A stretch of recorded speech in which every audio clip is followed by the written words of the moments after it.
love intense Korean mafia romance stories packed with gritty action, high-stakes betrayal, and a badass female lead. If you're obsessed with the bodyguard ex-boss trope and want to see a former black female soldier show the underworld why you never underestimate a woman in uniform. Megan thought the war was over when she left the army, but protecting the most dangerous man in Seoul is a different kind of battlefield. Between the lethal gunfights and the forbidden, steamy tension, this is a story of power, respect, and a love that breaks all the rules. Don't miss Megan's revenge and rise to power. Subscribe now and hit the notification bell. The humidity of the city felt different than the dry heat of the desert, but the weight on Megan's shoulders remained the same.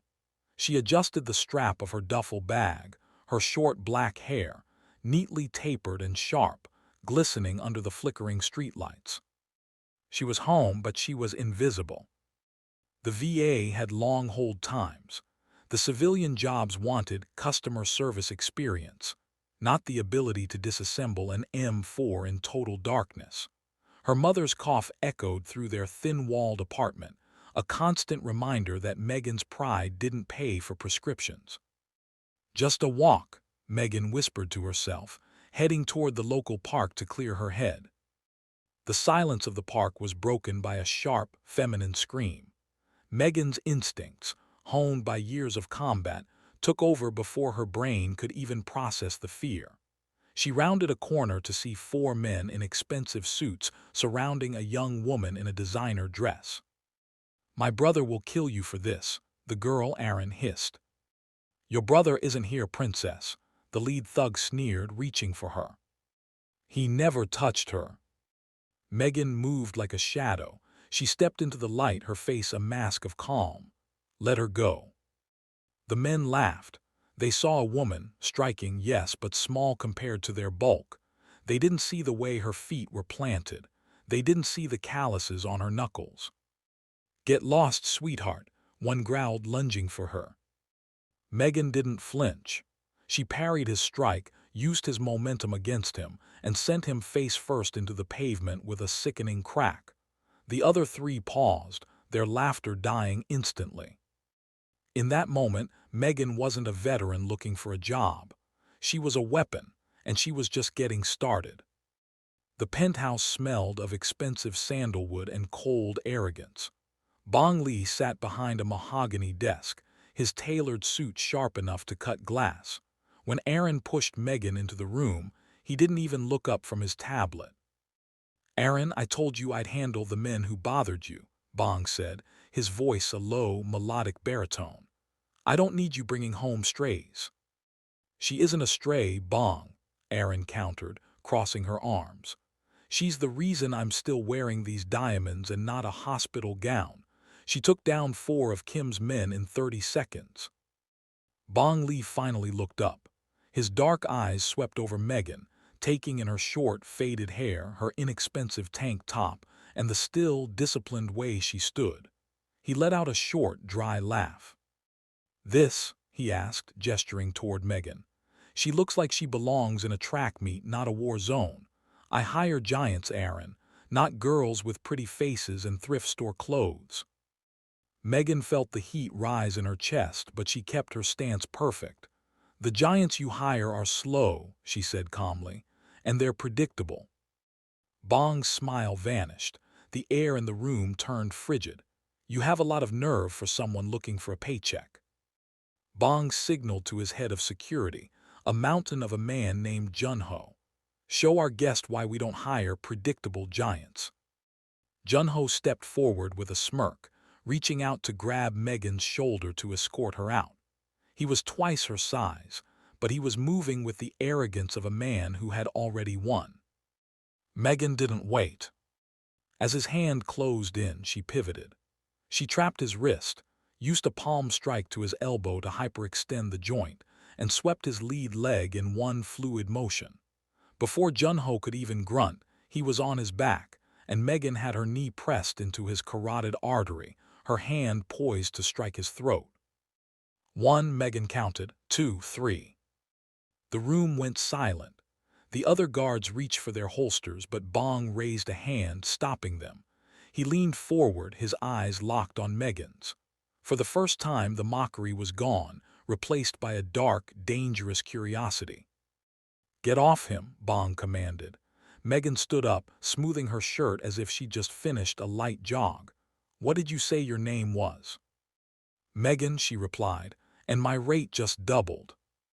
Bong Lee walked around his desk, stopping just inches from Megan.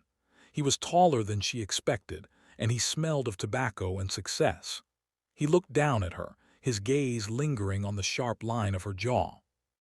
"I have enemies who want to dismantle everything my family has built," Bong said, his voice dropping to a whisper meant only for her. "If you fail, you don't just lose a job, you lose your life."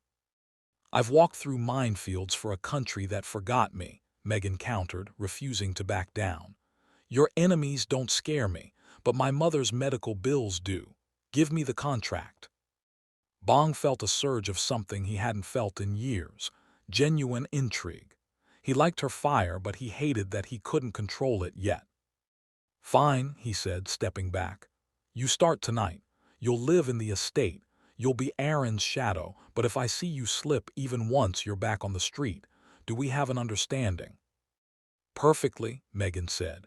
As she turned to leave with Aaron, she felt Bong's eyes tracking her every move. The tension in the room was no longer just about violence. It was about a different kind of spark. The Lee estate was a fortress of glass and steel. As Megan moved into her quarters, she realized she was a black woman in a world that valued tradition and bloodlines above all else. The staff whispered in Korean as she passed, their eyes cold and unwelcoming. Later that night, unable to sleep, Megan wandered into the gym. She began a brutal circuit of pull-ups and shadowboxing, her muscles glistening under the fluorescent lights. Is this how you "Is spend this your how you night? spend your nights?" She spun around to find Bong Lee standing in the doorway, his silk shirt unbuttoned at the collar. He was watching her movement with an intensity that made her skin prickle. "I stay ready so I don't have to get ready," Megan replied, breathing heavily. Bong walked closer, stopping when he was close enough for her to feel the heat radiating off him. He reached out, his fingers grazing the short hair at the nape of her neck. The touch was electric, a stark contrast to the coldness of the afternoon. "You're a strange creature, Megan," he murmured. "A soldier playing at being a servant. I wonder which one will break first." Megan grabbed his wrist, her grip firm. "Don't mistake my employment for your ownership, Mr. Lee." Bong smirked, his eyes dropping to her lips before he pulled his hand away. "We'll see. The gala is tomorrow. Try not to kill anyone unless I tell you to." The grand gala was a sea of silk, champagne, and hidden daggers.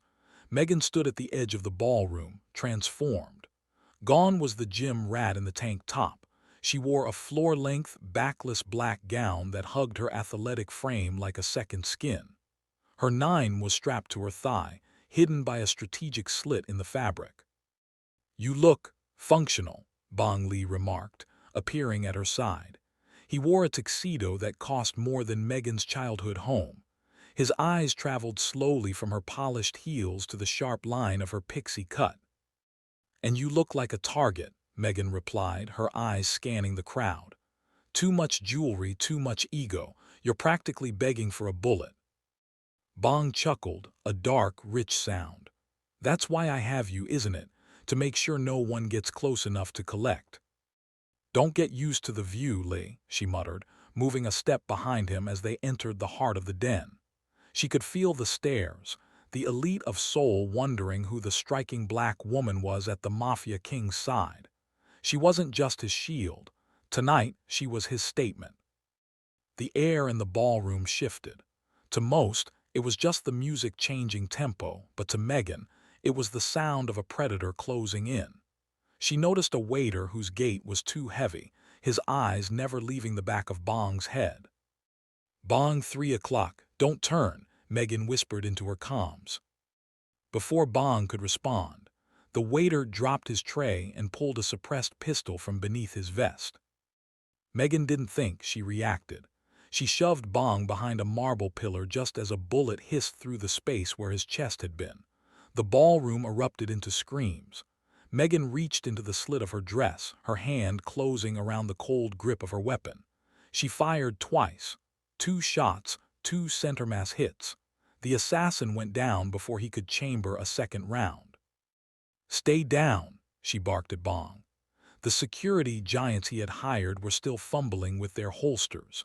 Megan was already moving toward the exit, her eyes locked on the balcony where a second muzzle flash flickered. The balcony was a blur of shadows. Megan navigated the chaos of the fleeing crowd with surgical precision. She caught the second shooter trying to rappel down the side of the building. She didn't shoot to kill this time, she shot the rope. The man tumbled, crashing onto a buffet table. Within seconds, Megan was over him, her boot on his throat. Who sent you? She demanded, her voice a low, terrifying growl. The man spat blood and laughed. "The lotus is wilting, soldier girl. You're protecting a dead man." Bong Lee approached, his face a mask of cold fury. He looked at the chaos, then at Megan, who stood amidst the wreckage looking like a vengeful goddess. He realized then that he hadn't just hired a bodyguard. He had invited a storm into his house. "Take him to the basement," Bong ordered his men. Then he turned to Megan, reaching out to wipe a stray drop of blood from her cheek.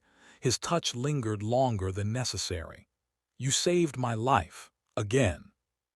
"It's what you pay me for," she said, her heart hammering against her ribs, not from the fight but from the way he was looking at her. Back at the estate, the adrenaline began to fade, replaced by a raw, jagged tension. Megan was in the armory, cleaning her weapon when the door hissed open. Bong Lee entered, his tie undone, his white shirt stained with the soot of the night. "The council is furious," he said, leaning against the gun rack. "They think I'm weak for relying on an outsider. They think you're a distraction." "Am I?" Megan asked, not looking up from her pistol. Bong walked over, taking the gun from her hands and setting it on the table. He stepped into her space, forcing her to look up. "You are a lot of things, Megan. A distraction is the least of them." He leaned in, his breath warm against her ear. "You fight like a demon, but bleed like a human. Why did you really come back?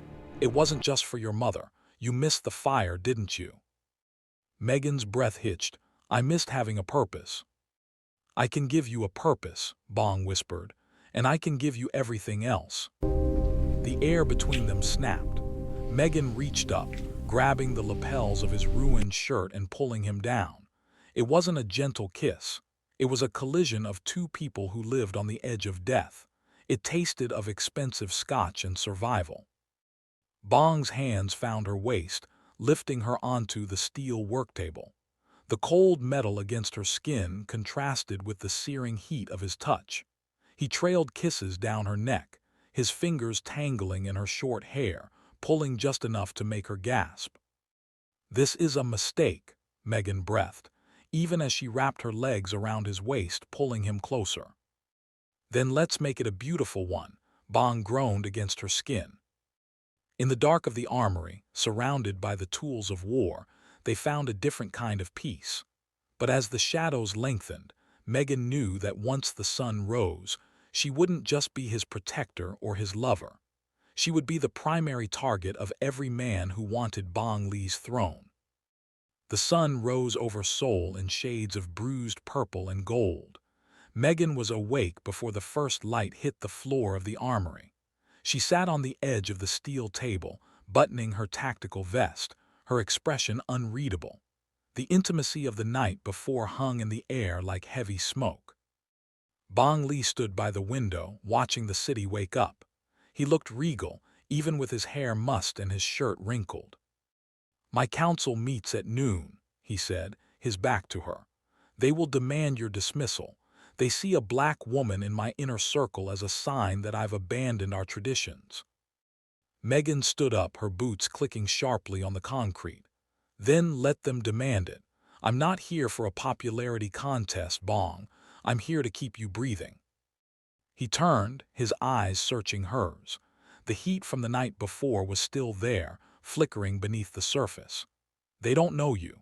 They don't know that you're the only person in this building who isn't looking for a way to steal my seat. The boardroom was filled with elderly men in dark suits, the elders of the syndicate. At the head of the table sat Elder Park, a man whose smile never reached his cold, reptilian eyes. Megan stood behind Bong's chair, her hands clasped behind her back, the perfect image of a stoic soldier. "She is a risk, Bong," Park spat, gesturing toward Megan. "She does not speak our language. She does not understand our ways. Why is she at the table where blood decisions are made?" She saved my sister. She saved me. Bong replied, his voice like rolling thunder. "While your traditional guards were tripping over their own feet. She was neutralizing the threat. She stays." "And if we refuse to work with her?" another elder challenged. Megan stepped forward just an inch. The movement was slight, but the entire room stiffened. "Then you better hope you never need someone to take a bullet for you," she said in fluent, low-register Korean. The silence that followed was deafening. Bong suppressed a smirk. He hadn't told them she'd spent 3 years stationed in Pyeongtaek. She wasn't just a shield, she was a polyglot with a plan. Trust was a luxury Megan couldn't afford. That evening, while patrolling the estate's perimeter, she noticed something off. The security cameras in the East Wing, the wing housing Aaron's quarters, flickered for a split second every 5 minutes. It was a loop, a professional bypass. She didn't radio it in. If there was a mole, the radio was compromised. Megan moved through the shadows of the manicured garden, her footsteps silent. She found a side door propped open with a single pebble. Inside, she caught a glimpse of a familiar face. Junho, the head of security she had shamed on her first day. He was handing an encrypted drive to a man in a delivery uniform. "The blueprints for the safe house are on there," Junho whispered. "Tell Kim that Bong will be there on Friday. Make it quick." Megan's blood turned to ice. It wasn't just a rival gang. It was an inside execution. Megan didn't engage. She waited until the courier left, then intercepted him at the gate. It took exactly 4 seconds to put him in a sleeper hold and retrieve the drive. She retreated to her room, her mind racing. If she told Bong, Junho would deny it, and the elders would side with their brother over the outsider. She needed more than a drive. She needed a confession. A knock at her door startled her. It was Bong. He looked tired, the weight of the crown finally showing in the lines around his eyes. "I need a moment of peace," he muttered, stepping into her room and closing the door. He reached for her, but Megan stepped back, the drive hidden in her palm. "Bong, there's something you need to know," she started, but he silenced her with a finger to her lips. "Not tonight," he whispered. "Tonight just be Megan, not the soldier, just the woman who makes me feel like I'm more than a monster." The conflict tore at her. She loved the man, but she had to protect the boss. The tension between her duty and her desire snapped. She set the drive on the nightstand and pulled him into a fierce, desperate embrace. If this was the last night they had before the betrayal came to light, she wanted to burn it into her memory. They moved to the bed, the air thick with the scent of rain and adrenaline. Bong was worshipful, his hands tracing the scars on her shoulders from her time in service. "You are so strong," he groaned, his lips hovering over the pulse point at her neck. "But you don't have to carry the world alone anymore." In the heat of the moment, Megan realized she wasn't just protecting him for a paycheck or her mother's bills. She was protecting him because he was the first person in years who had actually seen her. As they lay tangled together afterward, the glow of the encrypted drive on the nightstand felt like a ticking time bomb. Tomorrow, she would have to destroy Junho. And in doing so, she might just destroy the fragile peace Bong was trying to keep. Megan didn't tell Bong about the drive. Not yet. She knew the palace walls had ears and Junho was too well entrenched.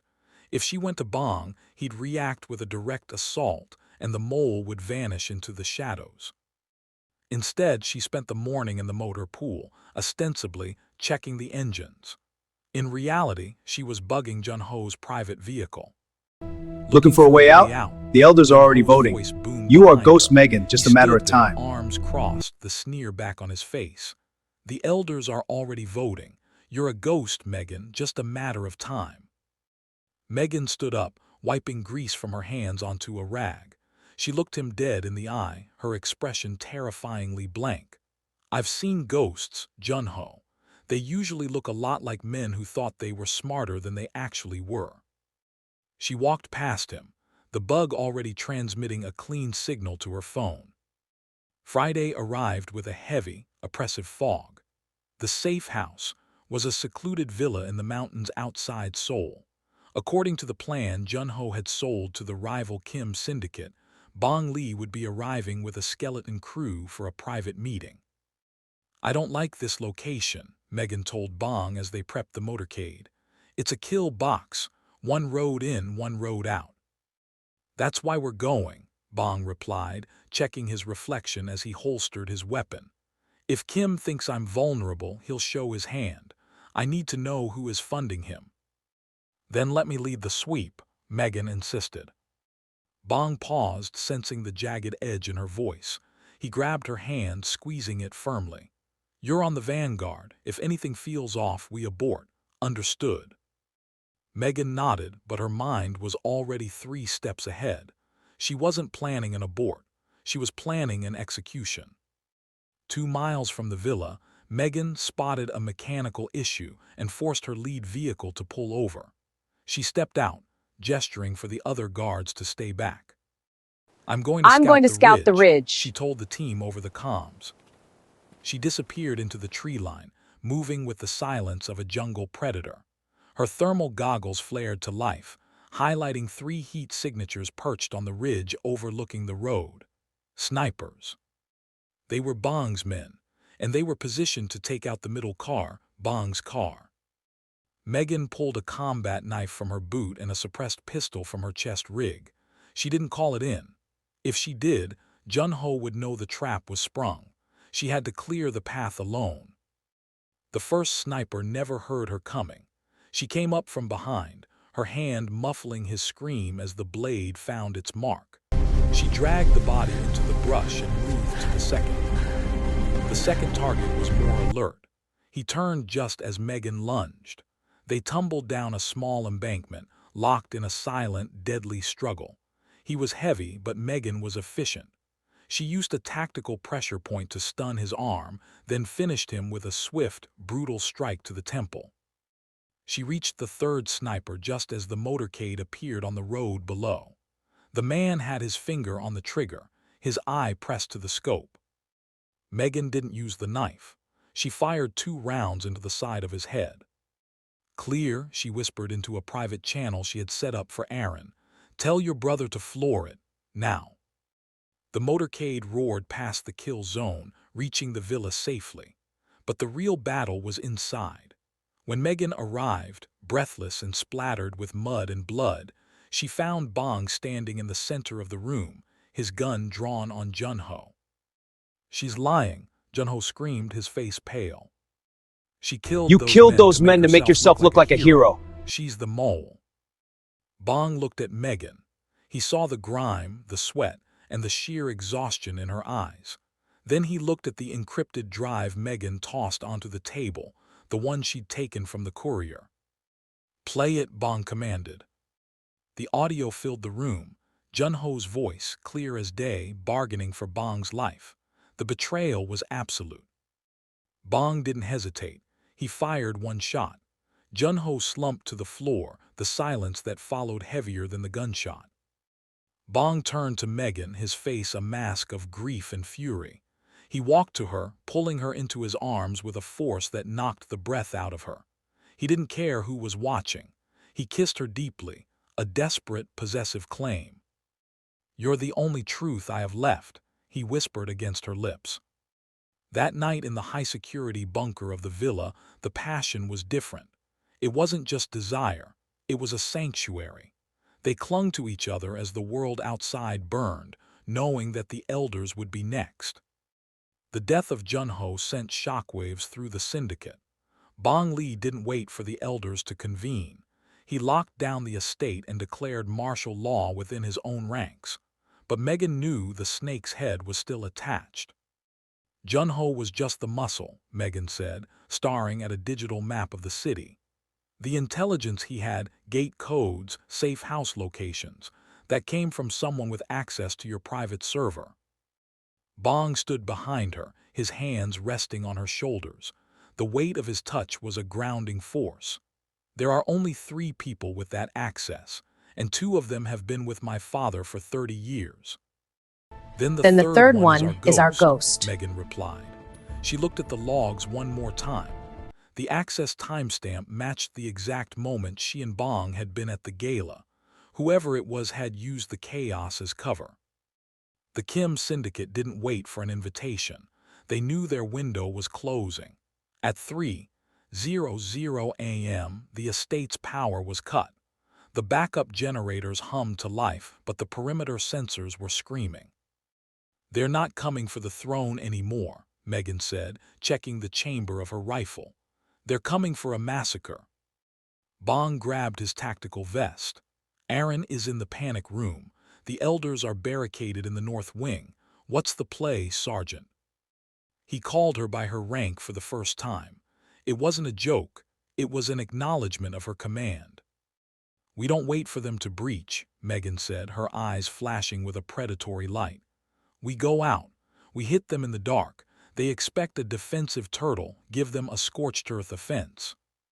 Megan moved through the estate grounds like a phantom. She used the thermal optics on her rifle to pick off the Kim advance team before they even reached the fountain. Beside her, Bong moved with a lethal, suppressed elegance. They were a symphony of violence, 2 different worlds colliding to protect a single future. They cornered the final squad in the rose garden. Megan suppressed them with a burst of fire while Bong flanked.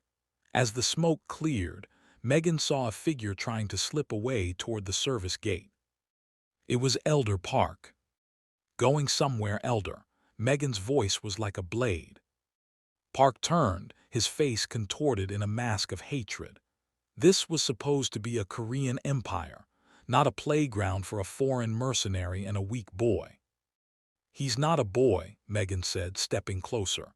"And I'm not a mercenary. I'm the woman who just ended your career."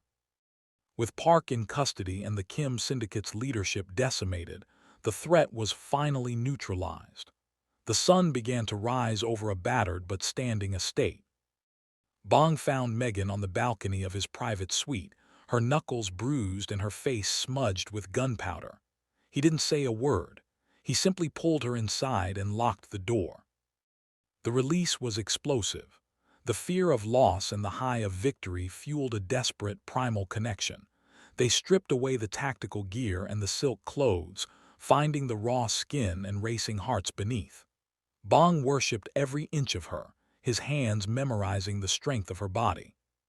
"Stay," he whispered into the crook of her neck as they lay exhausted in the tangled sheets. "Not as my guard, as my partner, my equal." Megan looked at him, seeing the man who had risked his reputation for her. "My mother needs the best care money can buy," she said softly. "She'll have it," Bong promised, "and you'll have the world." 6 months later. The council room was silent as Megan entered. She wasn't wearing a tactical vest anymore. She wore a sharp, custom-tailored suit in deep crimson, her short hair styled into a sleek, modern edge. She sat at the right hand of Bong Lee. The new elders didn't whisper. They didn't stare, they bowed. Megan had revolutionized the security and intelligence arm of the Lee Syndicate, turning it into the most efficient shadow network in Asia. She had saved her mother, but she had found something more, a place where her skills weren't just experience, but a legacy. Bong reached under the table, taking her hand in his. He looked out over his empire, then at the woman beside him. They had laughed when he hired her. Now the whole world was quiet. Megan went from a forgotten soldier to the most powerful woman in the underworld, proving that strength, loyalty, and a lethal aim can break any glass ceiling, and any tradition. She didn't just survive the Korean Mafia, she conquered it. Did you enjoy the high-stakes action and the forbidden heat between Megan and Bong Lee? If you want to see more stories featuring badass women of color, unstoppable alpha leads, and interracial romance that defies the odds, make sure you don't miss our next story. Join the syndicate. Subscribe and turn on all notifications so you're the first to know when the next story of the Underworld saga drops. Like this story, if Megan is the kind of hero we need more of. Comment below, what should Megan and Bong's next mission be? Should they take the fight to the global stage, or is there a new threat lurking within the Lee estate?